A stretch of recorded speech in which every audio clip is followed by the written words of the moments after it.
ఫల్దారీ కోఫ్తా తయారు చేయడానికి కావలసిన పదార్థాలు: పచ్చి అరటికాయలు, పచ్చి కొబ్బరి, గసగసాలు, జీడిపప్పు, అల్లం వెల్లుల్లిపాయలు, ఉల్లిపాయలు, కారం, టమాటాలు, ఎండుద్రాక్ష, నూనె, పచ్చిమిరపకాయలు, మిరియాలు, కార్న్ఫ్లోర్, ఉప్పు, కొత్తిమీర, కరివేపాకు.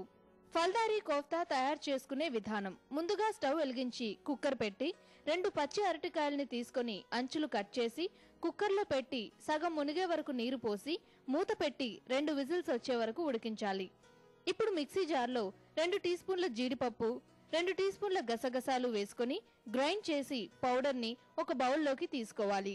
అదే మిక్సీలో 1 కప్పు టమాటా ముక్కలు, 2 టీ స్పూన్ల ఉల్లిపాయ ముక్కలు వేసి ఒకసారి గ్రైండ్ చేసి కొద్దిగా వాటర్ పోసి మళ్లీ గ్రైండ్ చేసి అది కూడా ఒక బౌల్లోకి తీసుకోవాలి.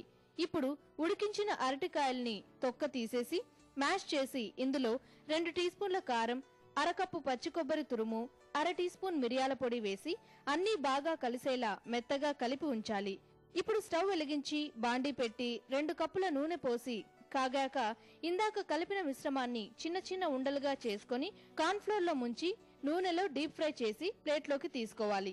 ఇప్పుడు వేరే బాండీ పెట్టి 2 టీ స్పూన్ల నూనె పోసి కాగాక 1 టీ స్పూన్ అల్లం వెల్లుల్లి పేస్ట్, జీడిపప్పు గసగసాల పేస్ట్, 1 కప్పు ఉల్లిపాయ ముక్కలు వేసి అవి 2 నిమిషాలు వేగాక అరకప్పు పచ్చి కొబ్బరి పేస్ట్, 1/2 గ్లాస్ నీళ్లు పోసి కొంచెం కరివేపాకు, 1 టీ స్పూన్ పచ్చిమిర్చి ముక్కలు, ఎండుద్రాక్ష ముక్కలు వేశాక తగినంత ఉప్పు వేసి 5 నిమిషాలు మగ్గాక ఇందాక గ్రైండ్ చేసిన 1 కప్పు టమాటా ఉల్లిపాయ పేస్ట్ వేసుకుని పచ్చివాసన పోయే వరకు ఉడికించాలి.